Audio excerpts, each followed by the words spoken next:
Hello everyone, आप सभी का हमारे चैनल पे स्वागत है बच्चों।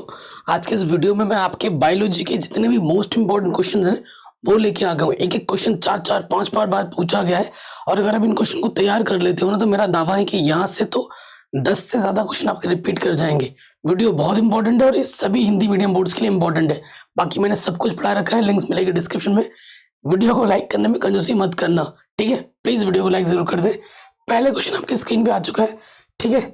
हर एक क्वेश्चन छाट के लाया हूं। क्वेश्चन हमसे क्या बोल रहा है कि धमनी तथा शिरा को परिभाषित कीजिए। ये क्वेश्चन 2 नंबर में पूछा गया है 2016 में और 17 में, तो इस साल आने के चांसेस ज्यादा है। देखो, धमनी और शिरा हमारे शरीर के 2 अहम हिस्से हैं। देखो, खून जो होता है ना, हमारा खून एक शुद्ध होता है, एक अशुद्ध होता है। शुद्ध खून में ऑक्सीजन होता है और अशुद्ध खून में कार्बन डाइऑक्साइड होता है।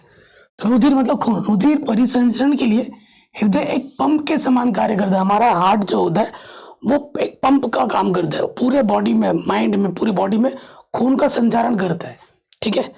समान कार्य करके जिन वाहिकाओं में रुधिर को भेजता है उन्हें हम धमनियां कहते हैं।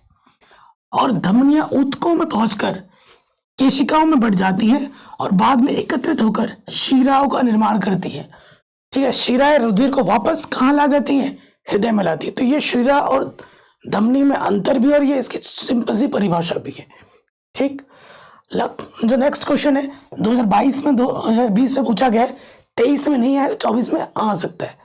क्वेश्चन क्या है? लार में पाए जाने वाले एंजाइम का नाम लिखिए, बताइए इसके क्या कार्य हैं। तो लार में जो एंजाइम मिलता है ना उसे एमिलेज कहते हैं। कौन सा एंजाइम पाया जाता है? एमिलेज एंजाइम पाया जाता है, जो स्टार्च को ग्लूकोज और माल्टोज में तोड़ देता है। स्टार्च को ग्लूकोज और माल्टोज में तोड़ता है। मानव तथा कुछ अन्य स्तन पोषियों के लार में एमिलेज पाया जाता है, जो पाचन में सहायक होता है। पौधे एवं कुछ बैक्टीरिया में भी इस एंजाइम को पैदा करते हैं।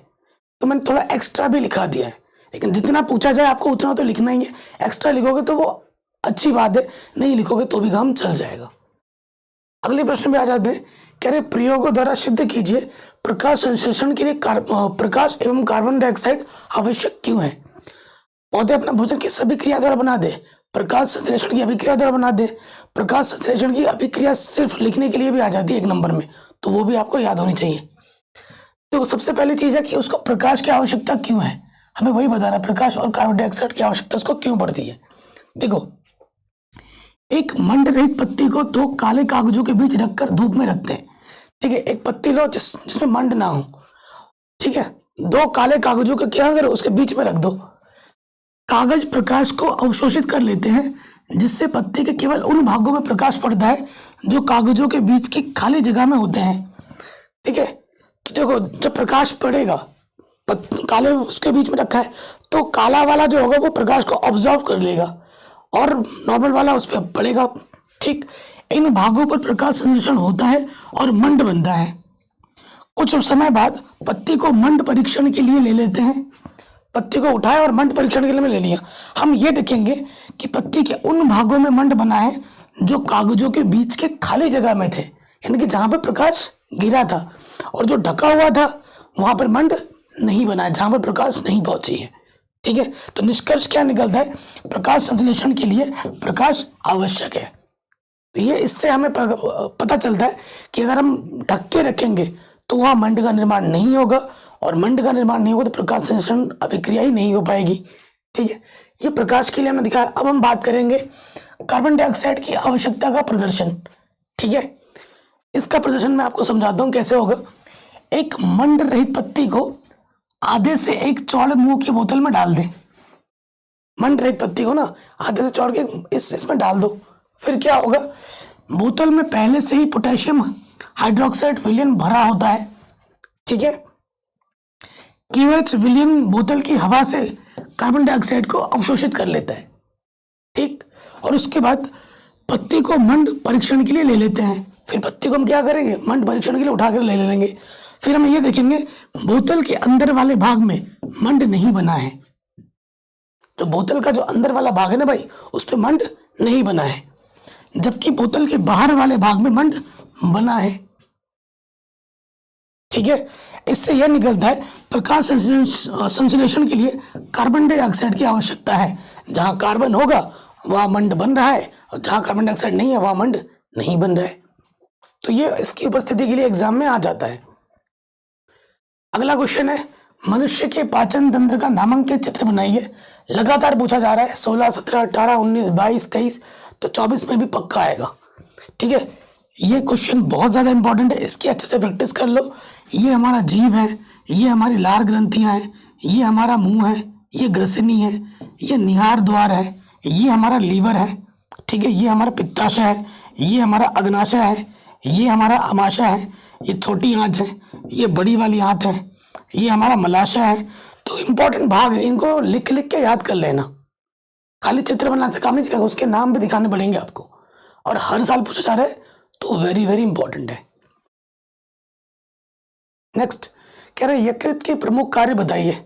2018 में 21 में आया, 23 में नहीं आया, 22 में नहीं आया, तो 24 में आने के चांसेस सबसे ज्यादा है। ठीक है, तो यकृत जिसे आम भाषा में हम क्या कहते हैं, लीवर कहते हैं। तो देखो सबसे पहला कार्य क्या है, पचे हुए भोजन का पाचन करना। देखो यकृत पित्त रस का निर्माण करता है। जो हमारा यकृत है, जो लीवर है, वो किसका निर्माण करता है, पित्त रस का निर्माण करता है, जो वसा के पाइसीकरण में मदद करता है। ठीक है, इसके नोट्स भी आप लोग प्रॉपर बना लेना, एकदम सिंपल तरीके से लिखा है। इससे वसा को छोटी आंत की दीवारों द्वारा अवशोषित किया जाना आसान हो जाता है। ठीक है, उसके बाद क्या करता है, कार्बोहाइड्रेट का संचयन करता है। यकृत आवश्यकता से अधिक ग्लूकोज को ग्लाइकोजन के रूप में संग्रहित करता है, और ग्लाइकोजन को बाद में ऊर्जा के स्रोत के रूप में उपयोग किया जाता है। यह इसका दूसरा कार्य है। नेक्स्ट जो कार्य प्रोटीन का अपचय करना।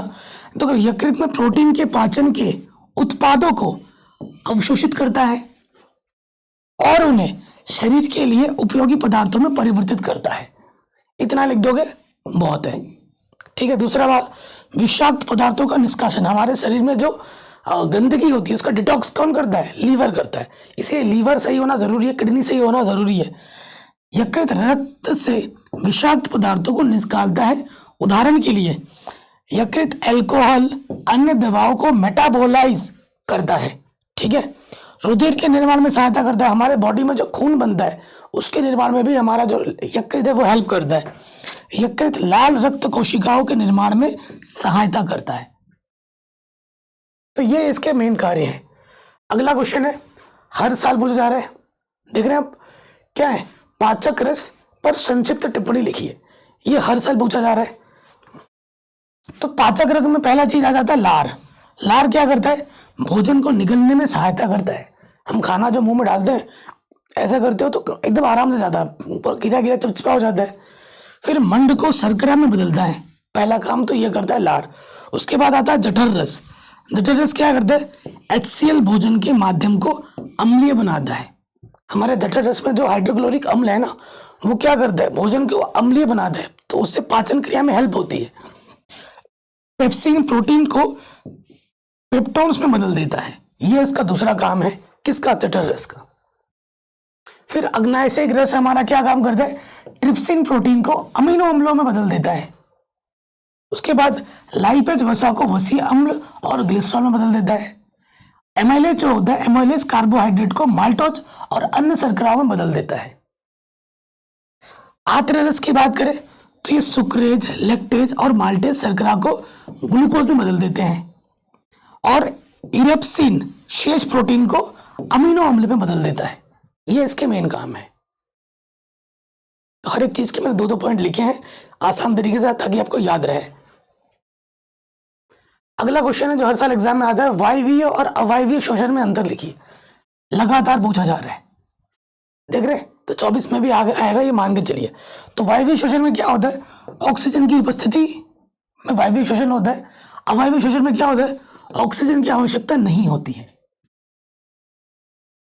ठीक, इसमें ग्लूकोज के पूर्ण ऑक्सीकरण के फलस्वरूप कार्बन डाइऑक्साइड और जल बनता है, और इसमें क्या होता है, पूर्ण ऑक्सीकरण ही नहीं हो पाता और अल्कोहल और लैक्टिक अम्ल और कार्बन डाइऑक्साइड बनती है। ये दूसरा अंतर है। यह सभी जीवों में पाया जाता है, मनुष्यों में भी पाया जाता है, और यह केवल कुछ पौधों, कुछ जंतुओं में या फिर मांसपेशियों में ही पाया जाता है। अवायवीय श्वसन। ग्लाइकोलिसिस को छोड़कर सभी क्रियाएं माइटोकॉन्ड्रिया में होती हैं, और इसमें सभी क्रियाएं कोशिका द्रव्य में होती हैं। 4 अंतर हो गए, कम से कम 4 अंतर आपको याद होने ही चाहिए। ऊर्जा काफी मात्रा में निर्मुक्त होती है, लगभग 673 किलो कैलोरी, और इसमें बहुत कम मात्रा में ऊर्जा मुक्त होती है, जैसे 21 से 24 किलो कैलोरी। नेक्स्ट, निर्मुक्त ऊर्जा के अनुबंधन के फलस्वरूप एक ग्लूकोज से 38 एटीपी अणु प्राप्त होता है, और इसमें सिर्फ 2 एटीपी अणु प्राप्त होता है। ओके, कोई भी डाउट हो या दिक्कत हो आप वीडियो को एक बार दोबारा जरूर देखें। अगला प्रश्न है, श्वसन और दहन में क्या अंतर है? ठीक है, 18-19 पूछा गया है, तो इस साल एग्जाम में आ सकता है। तो श्वसन क्या होता है? ये जैविक क्रिया है, जैसे हम सांस ले रहे हो ना, तो ये तुम सो भी रहोगे तो लेते रहोगे। जिस दिन सांस लेना बंद हो जाएगा उस दिन हमारी इस दुनिया से छुट्टी हो जाएगी, है कि नहीं? तो उसके बाद दहन क्या होता है? ये एक रासायनिक अभिक्रिया। दहन का मतलब जलाना, ऑक्सीजन की आवश्यकता होती है। इस क्रिया में ऊर्जा विभिन्न चरणों में निकलती है, और इस क्रिया में ऊर्जा एक साथ निकलती है। शरीर का तापमान सामान्य बना रहता है श्वसन क्रिया में, और तापमान में अत्यधिक वृद्धि होती है जब किसी चीज को तुम जलाओगे। ठीक है, जलाना मतलब दहन, दहन मतलब प्लस O2, तो बहुत ज्यादा ऊष्मा निकलेगी, है ना। ऊर्जा एटीपी के रूप में संचित होता है, और इसमें ऊर्जा ऊष्मा और प्रकाश के रूप में निकलता है। जब कोई चीज जलाओगे तो ऊष्मा निकलेगी या प्रकाश निकलेगा, है ना। संपूर्ण क्रिया विभिन्न विकरों द्वारा सामान्य ताप पर संपन्न होता है, और इसमें उच्च तापमान पर संपन्न होता है। तो ये 5 प्रमुख अंतर मैंने आपको लिख दिए हैं, कम से कम 4 तो याद होने ही चाहिए आपको। ठीक, अगला क्वेश्चन है, सजीव और निर्जीव में अंतर बताइए। सजीव और निर्जीव में तो आप बिना बताए अंतर लिख सकते हो, बिना पढ़ाए भी लिख दोगे। सजीव का शारीरिक आकार बदलता रहता है, कभी लंबा, कभी छोटा, कभी मोटा, कभी पतला। जैसे मैं, मेरे मुझे ही देख लो, आज से 6 महीने पहले मैं कितना मोटा था, हेल्थी था, जब मैं बीमार नहीं था, और आजकल देखो मैं सिकुड़ता जा रहा हूँ, सूजता जा रहा हूँ, है ना। तो ये सजीव है, तो बीमारी हो गई है तो झेलना पड़ रहा है। और निर्जीव में क्या होता है? निर्जीव के आकार में कोई परिवर्तन नहीं होता। जैसे प्लास्टिक का कुर्सी है, उसे रख दो, हमेशा वैसे ही रहेगा, है ना। मेरे हाथ में ये जो प्लास्टिक है, ये जिंदगी भर ऐसे ही रहेगा, ना बढ़ेगा ना घटेगा। सजीवों में प्रजनन क्षमता होती है, हम बेबी को प्रोड्यूस पैदा कर सकते हैं, और निर्जीव में प्रजनन क्षमता नहीं होती है, ठीक है ना। प्लास्टिक को प्लास्टिक के पास में रख दे, दूसरा प्लास्टिक थोड़ी ना बन जाएगा। सजीवों को भोजन तथा ऑक्सीजन की आवश्यकता होती है, और निर्जीवों में भोजन तथा ऑक्सीजन की आवश्यकता नहीं होती है। ठीक, सजीव कोशिका से बने हुए होते हैं, हमारा जो बॉडी है वो कई सारे कोशिकाओं से मिलकर बना हुआ है, और निर्जीव कोशिकाओं से नहीं बने हुए होते हैं। तो ये प्रमुख इजी 4 अंतर मैंने आपको लिखा दिया। आई थिंक ये आपको पढ़ देखते याद भी हो गया होगा। ठीक, आगे बढ़ते हैं। हीमोग्लोबिन पर संक्षिप्त टिप्पणी लिखी है। हमारे बॉडी में खून जो होता है उसमें क्या पाया जाता है? हीमोग्लोबिन, और ये हमारे लिए बहुत ज्यादा आवश्यक है। कैसे? देखिए, हीमोग्लोबिन लाल रक्त कणिकाओं में उपस्थित रंग युक्त ग्लोब्यूलर प्रोटीन के अणु होते हैं। किसके अणु होते हैं? ग्लोब्यूलर, लाल रंग के अणु होते हैं। हीमोग्लोबिन श्वसन के लिए अत्यंत महत्वपूर्ण है। श्वसन क्रिया के लिए ना हीमोग्लोबिन बहुत ज्यादा महत्वपूर्ण है। प्राणियों में श्वसन क्रिया में ग्रहण की गई ऑक्सीजन, जो हम देखो सांस ले रहे हैं, ये जो सांस हम ले रहे हैं, ये जो ऑक्सीजन जा रहा है, ये किससे क्रिया करता है? ये ऑक्सीजन हीमोग्लोबिन से क्रिया करके ऑक्सी हीमोग्लोबिन बनाती है।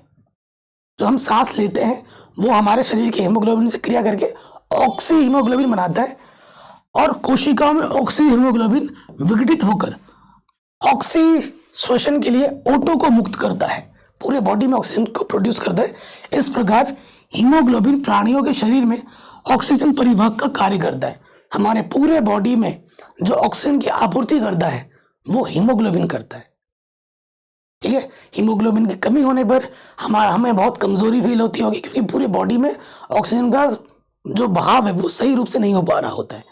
ठीक है, तभी डॉक्टर आपका हीमोग्लोबिन चेक करने के लिए कहता है ब्लड टेस्ट में। अगला क्वेश्चन है, रुधिर और लसिका में अंतर, ठीक है, कई सारे अंतर हैं, 2-3 अंतर तो हर साल एग्जाम में आ ही जाते हैं, बायोलॉजी में स्पेशली। रुधिर एक तरह का, उधर हमने लिखा लसिका, मैंने यहाँ पर कई सारे अंतर लिखे, तो कम से कम आपको 4 अंतर बोर्ड एग्जाम में जरूर लिखने हैं। 4 से कम लिखोगे नंबर कटेंगे, ठीक है, ध्यान रखिएगा। तो रुधिर क्या होता है? रुधिर रंगहीन नहीं होता, इसका रंग लाल होता है। रुधिर मतलब खून। और लसिका क्या होता है? लसिका रंगहीन होता है, इसका कोई रंग नहीं होता, इसका कोई भी रंग नहीं होता।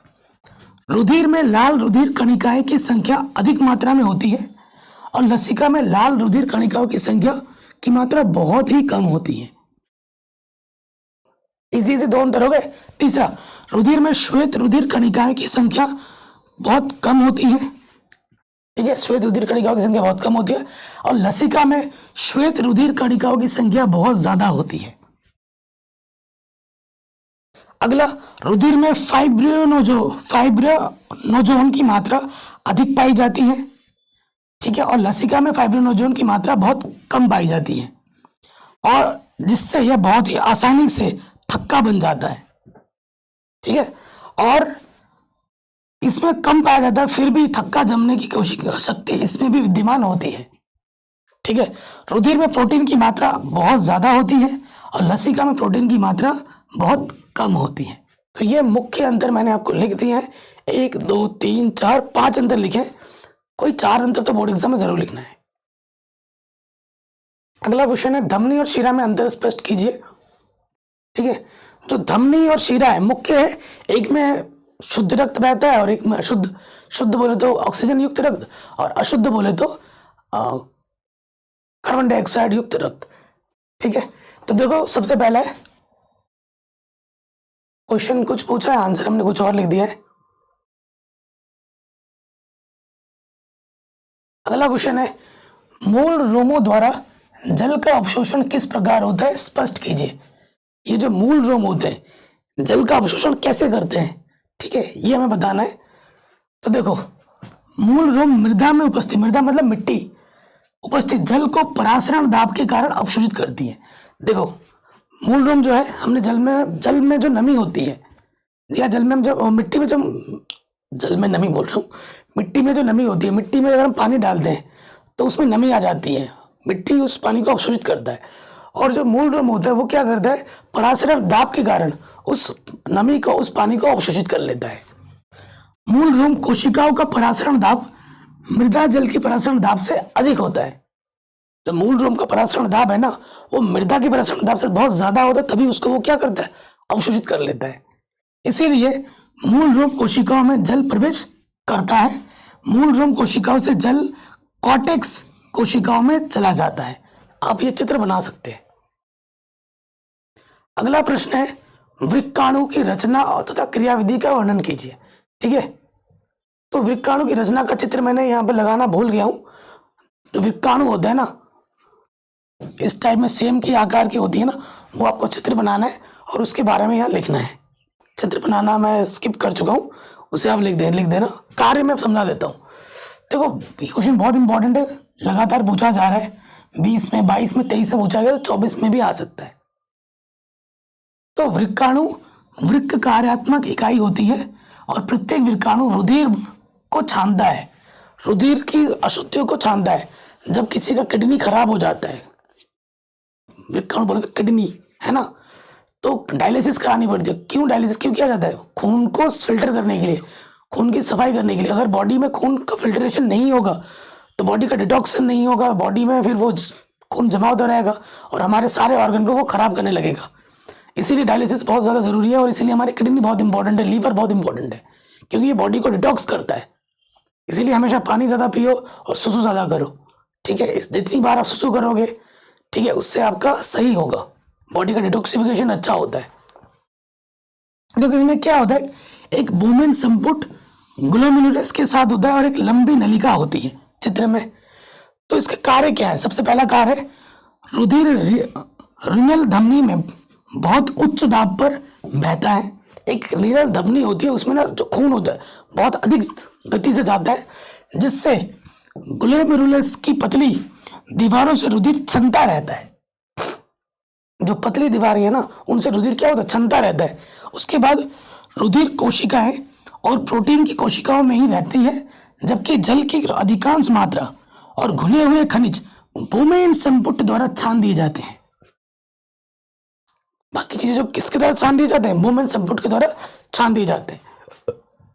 उसके बाद इस निस्यंद वज्र पदार्थ जैसे यूरिया छानने के बाद जो कचरा है हमारे बॉडी का, ठीक है, खून का, यूरिया के साथ लाभदायक पदार्थ जैसे ग्लूकोज आदि उपस्थित रहते हैं। इसकी अतिरिक्त जल की अतिरिक्त मात्रा जो शरीर के लिए उपयोगी नहीं होती है वो भी होता है, और उसको हम कैसे त्यागते हैं, कैसे उससे करते हैं, पेशाब के माध्यम से। जब यह निस्यंद नलिका में आता है तो लाभदायक पदार्थों जैसे ग्लूकोज, अमीनो अम्ल जल का पुनः नलिका में उपस्थित केशिकाओं द्वारा अवशोषण हो जाता है, सोख लिया जाता है, और उन वज्र पदार्थों का जो बेकार चीजें हैं छनन इन केशिकाओं द्वारा होता है, जो शेष रह जाते हैं। अंत में निस्यंद में केवल यूरिया और अन्य वज्र पदार्थ और जल ही रह जाता है, जिसे बाद में मूत्र कहा जाता है, और संग्राहक में हमारे यहाँ पे जो संग्राहक होता है वह एकत्रित हो जाता है और बाद में हम पेशाब के द्वारा उसे त्याग देते हैं।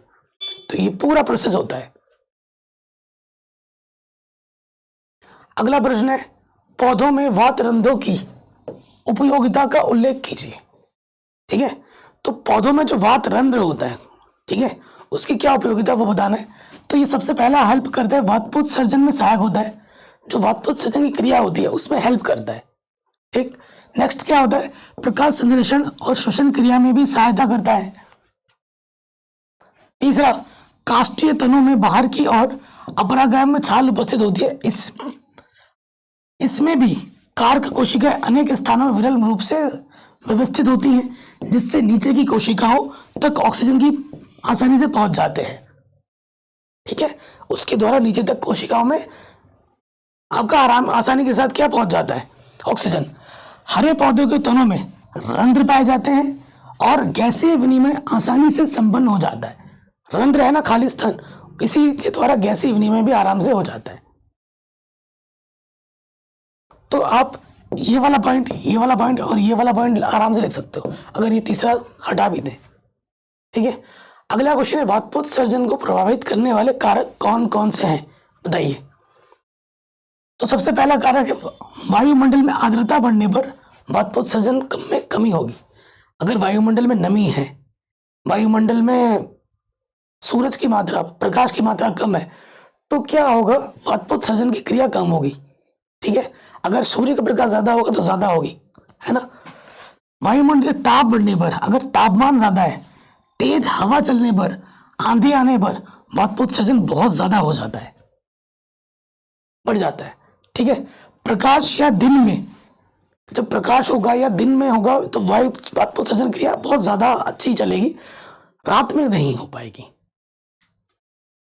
ठीक है, पत्तियों पर स्टोमेटा की संख्या और स्थिति वातपुत सर्जन की दर को प्रभावित कर। पत्ती में जितना ज्यादा स्टोमेटा होगा उतना अच्छा होगा, वातपुत सर्जन क्रिया कम होगा तो कम होगा। कह रहे मधुमेह की बीमारी के लिए, मधुमेह मतलब डायबिटीज बीमारी के लिए उत्तरदायी हार्मोन का नाम तथा इसे उत्सर्जन करने वाले अंग का नाम बताइए। तो मधुमेह की बीमारी के लिए जो उत्तरदायी हार्मोन है वो है इंसुलिन। ठीक है, और कहां से उत्पन्न होता है, ये अग्नाशय की लैंगरहैंस की द्वीपिकाओं में बनता है। अग्नाशय की कहां पर बनता है, लैंगरहैंस की द्वीपिकाओं में बनता है। किसकी कमी से होता है, इंसुलिन की कमी से होता है। कहां बनता है, अग्नाशय की लैंगरहैंस की द्वीपिकाओं में बनता है। अगला प्रश्न है, तंत्रिका कोशिका की संरचना बनाइए। यह संरचना भाई हर साल एग्जाम में आ जाता है, हर साल आता है।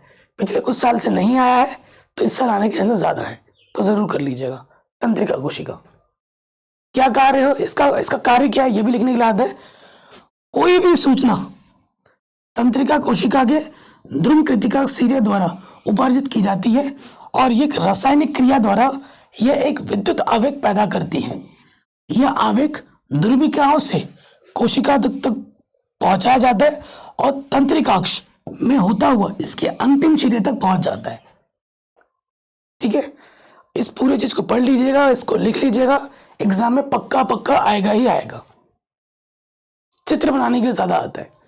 अगला क्वेश्चन है, मेरुरज्जु की अनुप्रस्थ काट का नामांकित चित्र बनाइए। जो मेरुरज्जु होता है ना, इसका चित्र बनाने के लिए एग्जाम में आता है, ठीक है, नामांकित चित्र। तो ये चित्र है, हम आराम से देख के बना सकते हैं। मेरुरज्जु के कार्य भी है। मेरुरज्जु का क्या कार्य होता है? मेरुरज्जु मस्तिष्क से प्राप्त और मस्तिष्क को जाने वाले आवेगों के लिए रास्ता प्रदान करता है, ठीक। प्रतिवर्ती क्रियाओं का संचालन एवं नियमन कौन करता है? मेरुरज्जु करता है। तो ये इसके मुख्य कार्य भी लिखा हुआ आ जाता है। कह रहे प्रतिवर्ती क्रिया किसे कहते हैं?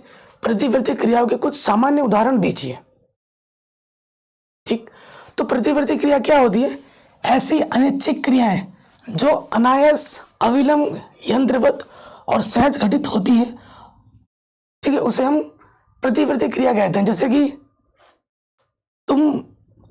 तुम्हारे हाथ में कोई चुभा, कोई कील, तुम हाथ तुरंत हटा लोगे। तुम ये नहीं करोगे कि तुम उस कील में और हाथ घुसेड़ दो, घुसेड़ोगे, ऐसा नहीं करोगे, ठीक है। तुम्हारे आंखों के पास एक गेंद आ रही है फटाक से, तुम आंख हटा लोगे, अपने आप को हटा लोगे। तुम्हारी बॉडी, तुम्हारी आंखों में कुछ गिरने वाला होगा, तुम्हारा पलक अपने आप झपक जाएगा। तो ये प्रतिवर्ती क्रिया है, अनैच्छिक क्रिया है, ठीक है। जैसे खांसना एवं छींकना, श्वसन मार्ग में किसी ठोस कण के पहुंचने पर फेफड़ों से मुख के द्वारा तीव्र गति से वायु बाहर निकलती है, जिससे अवांछित कण वायु के दबाव से बाहर निकल जाता है, ठीक है। ये कुछ उदाहरण है प्रतिवर्ती क्रिया के। नेत्र प्रतिक्षेप, देखो पलकों का झपकना बंद करना, ये चलता रहता है। उसके साथ साथ झटक प्रतिक्षेप, यदि किसी व्यक्ति को स्टूल अथवा मेज पर बैठा कर उसके घुटने के नाजु फलक स्नायु पर थपथपा या तो उसकी टांग स्वतः ही झटके के साथ उठकर आगे बढ़ जाती है, ठीक है। लाल श्रावण, अन्य उदाहरण बहुत सारी चीजें हैं, तो ये आप पढ़ के लिख सकते हो, सिंपल सा चीज है। अगला क्वेश्चन है, गैसीय अवस्था में पाया जाने वाला हार्मोन कौन सा है? इसके कुछ मुख्य कार्य बताइए, ठीक है। तो गैसीय अवस्था में पाया जाने वाला हार्मोन है एथिलीन। क्या है भाई? एथिलीन। इसे फल परिपक्वन, फलों को पकाने के लिए इसका प्रयोग किया जाता है। क्या कार्य? एथिलीन फलों को पकाने में महत्वपूर्ण होती है। इसके प्रभाव से समव्यासी वृद्धि होती है और इससे आयतन में वृद्धि होती है।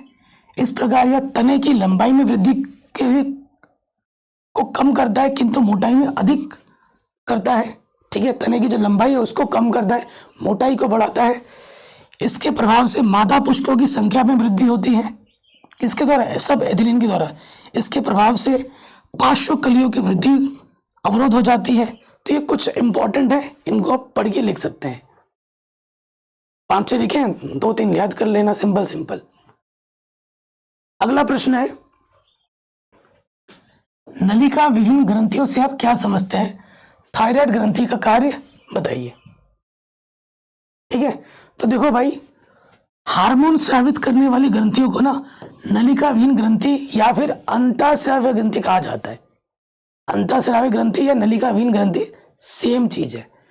तो जो हार्मोन स्रावित करने वाली ग्रंथि होती है उनको हम नलिका विहीन या अंतःस्रावी ग्रंथियां कहते हैं, क्योंकि इनमें वाहिकाएं नहीं होती हैं और ये अपना स्राव सीधे रुधिर में छोड़ती हैं। इसीलिए इसको नलिका विहीन या अंतःस्रावी ग्रंथि भी कहा जाता है। रुधिर के साथ प्रत्येक हार्मोन शरीर में विशिष्ट स्थान पर पहुंचकर विशिष्ट परिवर्तन करता है, ठीक है। जैसे कि हमारी वृद्धि दर को बढ़ाता है, गौण लैंगिक लक्षणों का प्रतिलक्षण करता है, लैंगिक परिपक्वता को बढ़ाता है, ये सारे काम ये करता है। कह रहे मानव शरीर में पाए जाने वाली अंतःस्रावी ग्रंथि बहुत सारी है। एक तो है पीयूष ग्रंथि, फिर है थायराइड ग्रंथि, पैराथॉरैक्सिन ग्रंथि। पीयूष ग्रंथि क्या होता है? यह मस्तिष्क में स्थित होता है। पीयूष ग्रंथि, इसके द्वारा स्रावित हार्मोन ऑक्सीटोसिन, वैसोप्रेसिन, सोमेट्रोपिक, ये सब है। थायराइड ग्रंथि, यह ग्रंथि, ठीक है, यह ग्रंथि लैरिंक्स के पार्श्व अधर तल पर स्थित होता है और यह मुख्य रूप से थायरोक्सिन या थायराइड हार्मोन का स्रावित करता है, बनाता है, जो कि मुख्यतः आयोडीन का उत्पाद का है। यह हार्मोन शरीर के उपापचयी क्रियाओं का नियमन और नियंत्रण करता है और ठीक है, यहां पर होता है।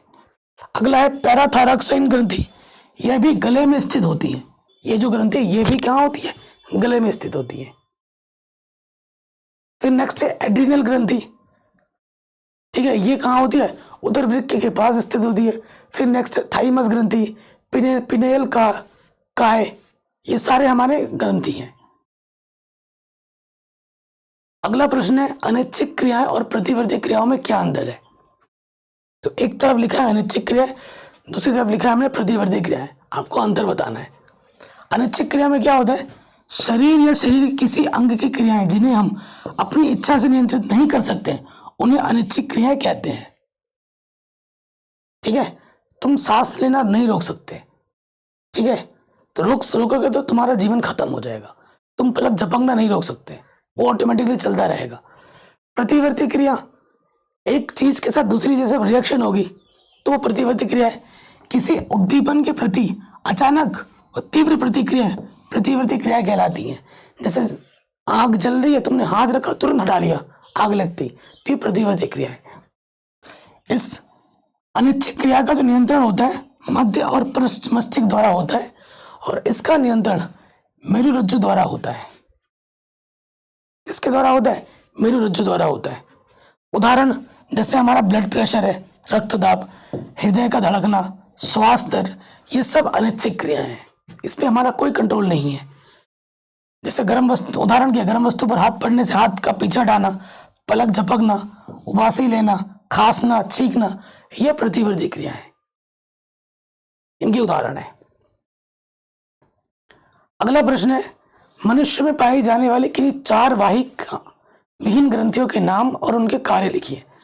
तो सबसे पहला है पीयूष ग्रंथि, दूसरा है थायराइड ग्रंथि, फिर है पैराथॉक्सिन ग्रंथि, ये अभी मैंने आपको बताया। पीयूष ग्रंथि को मास्टर ग्रंथि भी कहते हैं। क्यों, क्योंकि ये अधिकतर सभी अंतःस्रावी ग्रंथियों पर इसके हार्मोन नियंत्रण रखते हैं, इसीलिए इसको मास्टर ग्रंथि कहा जाता है। इसके अतिरिक्त इसके जो भी हार्मोन्स शरीर की वृद्धि बढ़ाते हैं, वृक्क नलिकाओं में जल के अवशोषण और गर्भाशय की भित्ति के संकुचन को प्रेरित करता है, इसीलिए इसको मास्टर ग्रंथि कहते हैं। थायराइड ग्रंथि या उपापचय की दर, ऑक्सीजन की खपत, हृदय स्पंदन की दर, ग्लूकोज के अवशोषण और ग्लूकोनियोसिस को प्रेरित करती है। ठीक है, पैराथॉक्सिन ग्रंथि क्या करती है, यह फास्फेट और कैल्शियम आयरन्स की सांद्रता, रुधिर के जमने, अस्थि निर्माण और पेशी संकुचन को नियंत्रित करता है। ठीक है, नेक्स्ट है अधिवृक्क ग्रंथि, जो इसके हार्मोन्स भोजन के अवयवों के उपापचय, जल और लवणों के शरीर में वितरण, लिंग विकास, रुधिर दाब, संकट के समय प्रतिवर्ती क्रियाओं को नियंत्रित करता है। कौन, अधिवृक्क ग्रंथि। तो इनको आपको याद करना पड़ेगा, सिंपल। अगला क्वेश्चन है हार्मोन्स और विकर, विकर मतलब एंजाइम क्या होते हैं, लगातार पूछा गया प्रश्न है।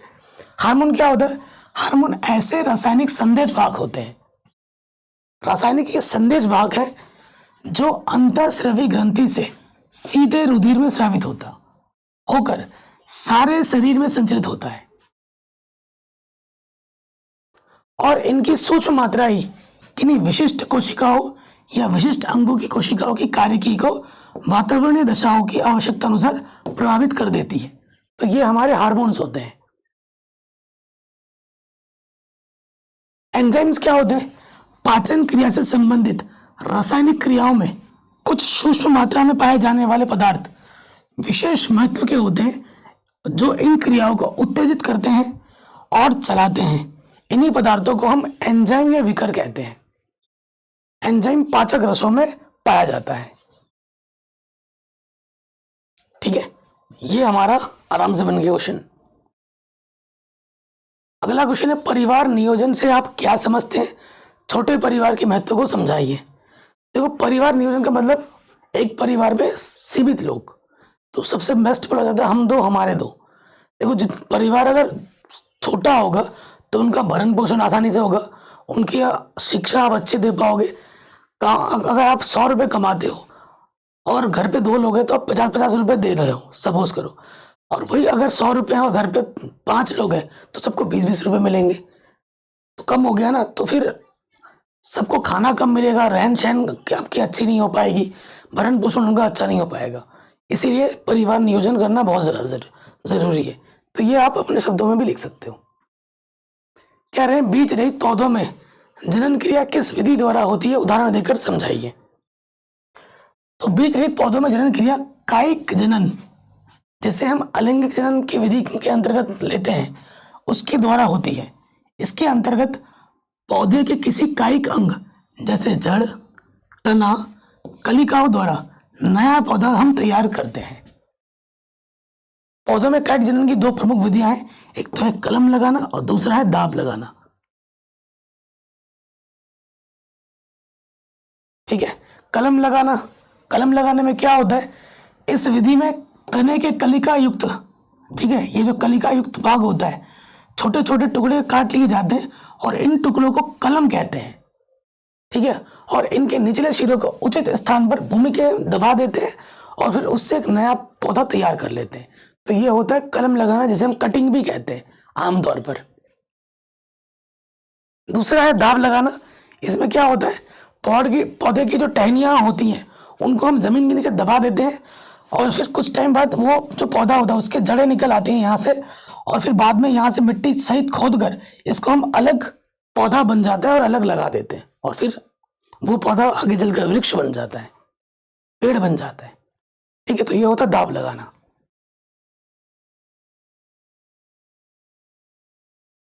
अगला क्वेश्चन है पुनरुद्भवन का क्या तात्पर्य है, उदाहरण सहित समझाइए। पुनरुद्भवन क्या होता है, जैसे हमारे पास कोई चीज है, ये एक चीज है पूरा, इसको हमने दो टुकड़ों में काट दिया, ये ऊपर वाला टुकड़ा है, नीचे वाला टुकड़ा है। तो ऊपर वाला टुकड़ा क्या करेगा, नीचे वाले के हिस्से को पूरा बना लेते हैं, और नीचे वाला टुकड़ा क्या करेगा, ऊपर वाले हिस्से को पूरा बना लेता है। तो इससे एक से दो अलग अलग नए जीव बन जाते हैं। तो ये होता है पुनरुद्भवन, पुनः उत्पत्ति। ठीक है, देखो स्पंज, हाइड्रा आदि जीवों को दो या दो से अधिक भागों में काटने पर प्रत्येक भाग अपनी कमियों को पूरा करके एक पूर्ण जीव बना लेता है, और इसी को हम पुनरुद्भवन कहते हैं। और ये चित्र में बना के दिखा देना। अगला है स्वपरागण और पर परागण में अंतर। ठीक है, तो स्वपरागण कहाँ होता है, पुष्प द्विलिंगी होते हैं। जब एक लिंगी होते हैं तो नर व मादा पुष्प एक ही पौधे पर होते हैं। तो ये स्वपरागण मतलब खुद एक ही में नर भी और मादा भी है। पर परागण क्या होता है, पुष्प द्विलिंगी अथवा एक लिंगी तथा नर व मादा पुष्प अलग अलग पौधों पर भी हो सकते हैं। ये दूसरा अंतर है पर परागण का। नर और मादा भाग एक साथ परिपक्व होते हैं स्वपरागण में, और पर परागण में अधिकतर अवस्थाओं में नर व मादा भाग अलग अलग समय पर परिपक्व होते हैं। ठीक, पुंकेसर व स्त्री केसर पुष्प में इस प्रकार स्थित होते हैं कि परागण आसानी से वर्तिकाग्र पर गिर जाए, और इसमें नर और मादा भाग प्राय इस प्रकार व्यवस्थित होते हैं कि परागण उसी पुष्प के वर्तिकाय पर पहुंच सके।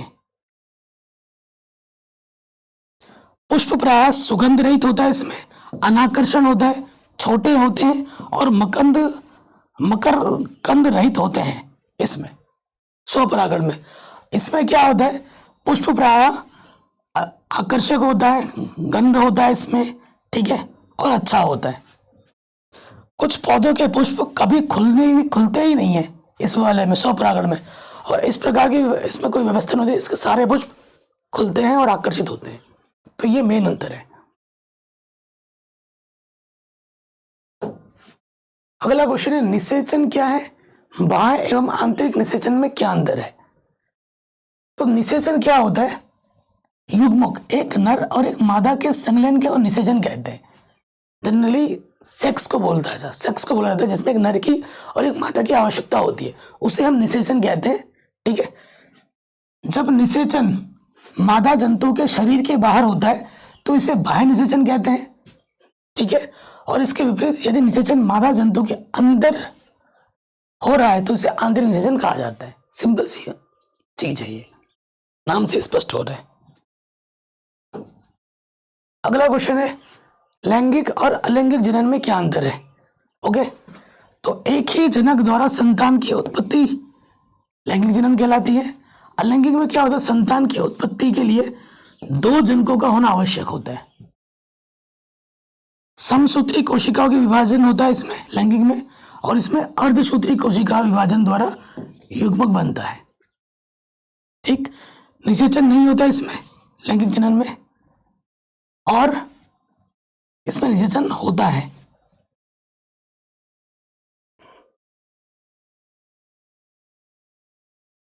आई थिंक अलैंगिक जनन इधर होगा, लैंगिक जनन उधर होगा। ठीक है, ये मिस्टेक हो गया है, ये सही कर लेना आप लोग। अलैंगिक जनन इस तरफ होगा, लैंगिक जनन उस तरफ होगा। ठीक है, ये चीज है। मैं कहूँ यार कुछ तो गड़बड़ है। आगे बढ़ते हैं। कह रहे जनसंख्या विस्फोट क्या है? इसे तो आप खुद भी अपने शब्दों में लिख सकते हैं। जनसंख्या वृद्धि से होने वाली हानि या और बचाव का संक्षेप में वर्णन कीजिए। देखो, जनसंख्या का अचानक से बहुत ज्यादा बढ़ जाना जनसंख्या विस्फोट कहलाता है। ठीक है, किसी क्षेत्र विशेष में जनसंख्या उस स्थिति तक बढ़ जाना कि उस क्षेत्र में उपलब्ध खाद्य सामग्री, जल, अन्य प्राकृतिक संसाधन उस जनसंख्या के लिए अपर्याप्त हो जाए, तो उस स्थिति में कहा जाएगा कि जनसंख्या विस्फोट हो गई है। ठीक है, और इसमें हर चीज पे कमी हो जाएगी, खाने की कमी, ठीक है, अन्य संसाधन की कमी। कि खाने वाले 10 हैं, खिलाने के लिए 2 लोगों का है, तो इस चीज को अपने शब्दों में बना के लिख सकते हैं। अपर्याप्त भोजन, कुपोषण आदि के कारण बच्चों की मृत्यु दर बढ़ जाती है। दुर्बल संतान होता है, जैसे अफ्रीका के कुछ जगह में आपने देखा होगा वीडियोस में। अपर्याप्त आवासों के कारण गंदे स्थानों पर रहना, जिससे अनेक बीमारियां फैलती हैं। अपर्याप्त वस्त्रों और साधनों के कारण विषम परिस्थितियों में, ठीक है, रहना पड़ता है उनको। अपर्याप्त रोजगार के कारण रोजगार भी अच्छे से नहीं मिल पाता है। ठीक है, और तो रोजगार नहीं होगा तो कमाएंगे कैसे? कमाएंगे नहीं तो भरण पोषण कैसे होगा अच्छे से? तो ये सारी चीजें आती हैं। रोकने के लिए हम क्या कर सकते हैं इसको? शिक्षा की सुविधाओं का, जो लोग शिक्षित होते हैं वो लोग परिवार नियोजन को लेके चलते हैं। ठीक है, लेकिन कुछ शिक्षित व्यक्ति भी ऐसे देखे हैं मैंने, जो बेवकूफ़ी की तरह बच्चे पैदा करते ही रहते हैं, छोड़ते नहीं है। मतलब मैंने ये भी देखा है ना, कुछ शिक्षित लोग हैं जो एक बेटे की चाह में लगातार बच्चे पैदा करते रहते हैं। बेटियां क्या बेटों से कम है क्या? नहीं है। ठीक है, और ये मैंने खुद महिलाओं में देखा है। खुद महिला है और हमेशा बेटे की चाह रखेंगी। ये कहाँ का न्याय है यार? आप भी तो एक औरत हो, अगर आपकी संतान हो रही है तो बेटी में हो रही है तो क्या दिक्कत है? एक औरत होके आप हमेशा एक बेटे की चाह ही रखती हो, ये भी गलत है। ठीक है, मैं कहता हूँ संतान चाहे बेटा हो या बेटी हो सब अच्छे हैं, लेकिन उनकी परवरिश अच्छी होनी चाहिए। ये नहीं कि हमने बहुत सारे संतान पैदा कर दिए, उनकी हम अच्छी परवरिश नहीं कर पाएंगे तो बाद में वही संतान हमारे समाज के लिए नुकसानदायक सिद्ध होंगे। ठीक है, अगर उनकी परवरिश अच्छे से नहीं हुई तो ये ज्यादा जरूरी है। प्रति परिवार बच्चों की संख्या निर्धारित की जानी चाहिए। जैसे कि पहले एक नियम आया था कि 2 बच्चे होने चाहिए। ठीक है, और एक टाइम पे तो नसबंदी तक कराई गई थी। ठीक है, विवाह की आयु स्त्रियों के लिए कम से कम 21 वर्ष और पुरुषों के लिए कम से कम 25 वर्ष की जानी चाहिए। ठीक है, अभी लड़कियों में 18 है, पुरुषों में 21 है, तो ये हो। लेकिन ये भी नहीं देखता। मैं बंगाली समाज से हूँ ना, मैंने हमारे समाज में लड़कियों की शादी 12 साल 13 साल 14 साल में करती हुई देखी है, लेकिन यहाँ पर कोई कुछ एक्शन नहीं लेता है। पुलिस वगैरह कोई एक्शन नहीं लेती है। आमतौर पर मैंने यहाँ तक भी देखा है कि जो मंत्री वगैरह है वो भी शादी में आ रहे हैं, आशीर्वाद दे रहे हैं। बताओ, गर्भपात को ऐच्छिक व सुविधापूर्ण बनाया जाना चाहिए। परिवार कल्याण का कार्यक्रमों को अधिक प्रभावी बनाना चाहिए। तो इस तरीके से हम इसको रोक सकते हैं, कम कर सकते हैं। अगला क्वेश्चन है, जनन स्वास्थ्य पर एक टिप्पणी लिखिए। ठीक है, जनन स्वास्थ्य का मतलब क्या होता है? मतलब जो सेक्सिक जो रोग होते हैं वो ना हो, किसी को ना फैले, उसके रोकथाम के लिए। ठीक, अगला क्वेश्चन क्या है, बहुत इंपॉर्टेंट है, हर साल एग्जाम आ जाता है। आनुवंशिकता को परिभाषित कीजिए, इसकी खोज कब और किसने की थी? तो कुछ ऐसे लक्षण सभी जीवों में होते हैं जो उन्हें अपने जनकों से प्राप्त होते हैं। जैसे आपका जो चेहरा है वो आपके मम्मी पापा से जरूर मिलता होगा या आपके दादा दादी जी से जरूर मिलता होगा। ठीक है, और ये पीढ़ी दर पीढ़ी चलते हैं रहते हैं। इन लक्षणों को आनुवंशिक लक्षण कहते हैं। इन लक्षणों का एक पीढ़ी से दूसरी पीढ़ी या एक जीव से दूसरे जीव में जाना आनुवांशिकता हेरिडिटी कहलाता है। आनुवांशिकता के कारण ही पीढ़ी दर पीढ़ी जीवों में समानता बनी रहती है और इसी कारण मनुष्य की जो संतान है मनुष्य ही होता है, बंदर की संतान बंदर ही होता है, मनुष्य की संतान भेड़ बकरी थोड़ी ना हो जाता है। तो ये इसका मुख्य कारण है। ठीक है, इसकी जो खोज की थी वो ग्रेगर जॉन मेंडल ने की थी। कब? 1866 में। तो ये आप लिख देंगे, 2 नंबर में पूछा जाता है। अगला क्वेश्चन है, एक संकर और द्विसंकर में क्या समझते हैं आप? उदाहरण देकर समझाइए। तो नाम से ही पता चल रहा है एक संकर में क्या होता है? विपरीत लक्षण वाले नर तथा मादा के मध्य जब केवल एक जोड़ा विपरीत लक्षणों के अध्ययन के लिए संकरण कराया जाता है, इन विपरीत लक्षणों के संकरण को एक संकरण कहते हैं। जैसे लाल फूल वाले तथा सफेद फूल वाले पौधे के मध्य संकरण। इसमें एक चीज ली जाती है, द्विसंकरण नाम से पता चलेगा 2।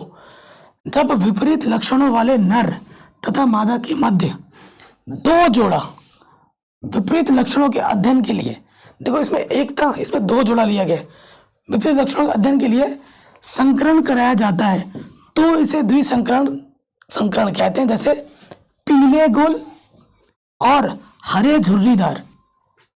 ठीक है, 2 टाइप के हैं, यहाँ लाल फूल है सफेद फूल है। ठीक है, सिंपल फूल कलर पे हो रहा है, और यहाँ पीले गोल बीज और यहाँ हरे झुर्रीदार बीज। ठीक है, इधर गोल है और झुर्रीदार, अलग अलग चीज हो गया, कलर भी अलग हो गया, पीले और हरे, तो 2 चीज आ गई। पौधों के मध्य क्या हो रहा है? संकरण कराना, ये आ जाएगा द्विसंकरण में। अगला क्वेश्चन है, लक्षण प्रारूप और जीन प्रारूप में अंतर बताइए। तो लक्षण प्रारूप क्या होता है? देखो ऐसे एग्जाम में लिखोगे स्टार्टिंग में, लक्षण प्रारूप और जीन प्रारूप आनुवंशिकता की 2 महत्वपूर्ण अवधारणाएं हैं। ये दोनों अवधारणाएं किन्हीं जीवों के गुणों के लक्षण को संबंधित करती हैं। देखो, किसी जीव के बाह्य रूप को कहते हैं लक्षण प्रारूप। यह जीव के आकार, आकृति, रंग और स्वभाव आदि गुणों को दर्शाता है। कौन? लक्षण प्रारूप। और जीन प्रारूप क्या होता है?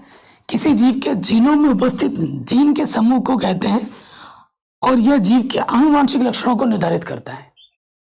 यह होता है जीन प्रारूप। उदाहरण के लिए देखो, एक व्यक्ति के बालों के रंग को निर्धारित करने वाले जीन उसके जीन प्रारूप का एक भाग होता है।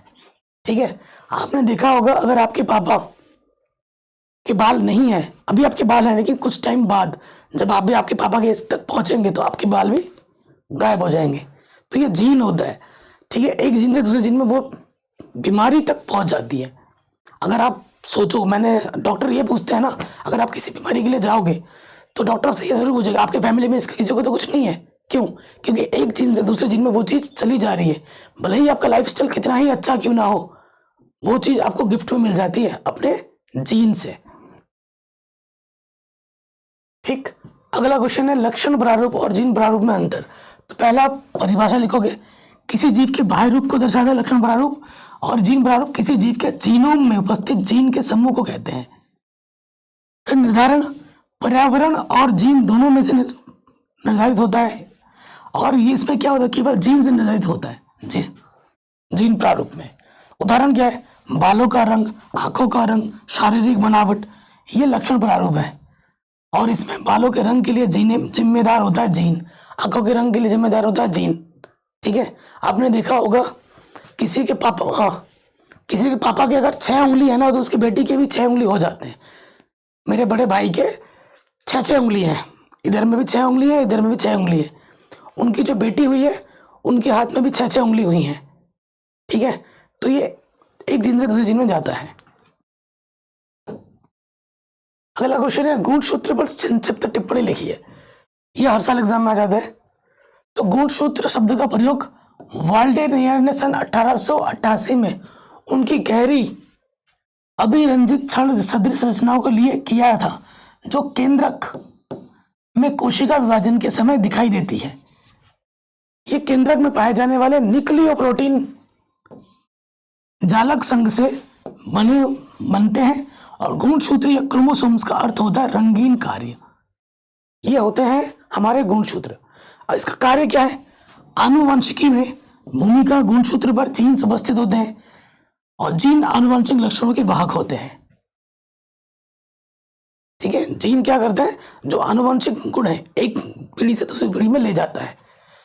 जनक की इकाई गुणसूत्रों के प्रतिलिपिकरण से संतति गुणसूत्र बनते हैं और संतति कोशिकाओं में पहुंचते हैं। यह इसका दूसरा कार्य है। कायिक गुणसूत्र या ऑटोसोम, ठीक है, लिंग गुणसूत्र भी आता है इसमें। तो कायिक गुणसूत्र क्या होता है? जो गुणसूत्र लिंग लक्षणों को छोड़कर जीन के अन्य लक्षणों को निर्धारण करते हैं, कायिक गुणसूत्र कहलाते हैं। और लिंग गुणसूत्र क्या होता है? जिनके द्वारा लिंग की पहचान होती है, जैसे कोई फीमेल है कोई मेल है, ठीक है, तो वो गुणसूत्र होता है। जैसे मेल में XY होता है, फीमेल में XX गुणसूत्र होता है। तो ये चीज आप लिख सकते हो। अगला क्वेश्चन है, जीन का क्या अर्थ है? जीन की प्रकृति संक्षेप में समझाइए, ये पूछा गया है। तो देखो, सभी जीवों में आनुवंशिक लक्षणों का नियंत्रण एवं संरक्षण आनुवंशिक इकाइयों द्वारा होता है। मेंडल ने इन इकाई को फैक्टर कहा था और जॉनसन ने इसके लिए एक शब्द का प्रयोग किया, जीन। ठीक है, जीन की विशेषता क्या होती है? जीन गुणसूत्र के क्रोमोनिमा पर माला के मोतियों के समान रैखिक क्रम में लगी संरचनाएं होती हैं जो आनुवंशिक लक्षणों का नियंत्रण करती हैं। मैं भी आपको दिखाता हूं चित्र में। ये जीन है। जीन संरक्षण की इकाई होती है जो जनक के संतानों में पहुंचती है। जीन उत्परिवर्तन की अगला जो क्वेश्चन है वो है, मेंडल ने अपने प्रयोग के लिए मटर के पौधे को ही क्यों चुना था? ठीक है, या फिर ये एग्जाम में आ जाता है, मेंडल ने अपना प्रयोग किस पौधे पे किया था? मटर के पौधे पे। तो मटर को ही क्यों चुना था? क्योंकि मटर कम समय में ही उगने वाला पौधा है जिसे आसानी से उगाया जा सकता है और इसके स्वपरागण के कारण फलस्वरूप अनेक बीज बनाने की समान क्षमता होती है, फटाफट भी तैयार हो जाता है। मटर में विभिन्न लक्षणों वाली प्रजातियां सरलता से मिल जाती हैं और ये विभिन्न पर्यावरणीय परिस्थितियों में भी सामान्य प्रजनन की क्षमता रखती है। इसीलिए मेंडल ने मटर के पौधों को ही चुना था और उस पर अपना रिसर्च किया था। तो इस तरीके से ये बायोलॉजी के जो मोस्ट इंपॉर्टेंट क्वेश्चन मैंने आज आपको बताए हैं, ये बोर्ड एग्जाम के दृष्टिकोण से बहुत इंपॉर्टेंट है। ये पार्ट 1 है। इन क्वेश्चनों को आप अच्छे से तैयार कर लेना, यहाँ से बहुत से क्वेश्चन आपको एग्जाम में देखने को मिल जाएंगे। बाकी मैंने सब कुछ पढ़ा रखी है, लिंक्स मिल जाएगी आपको डिस्क्रिप्शन पे। जय हिंद, अपना ख्याल रखें, मिलते हैं आपसे नए वीडियो में।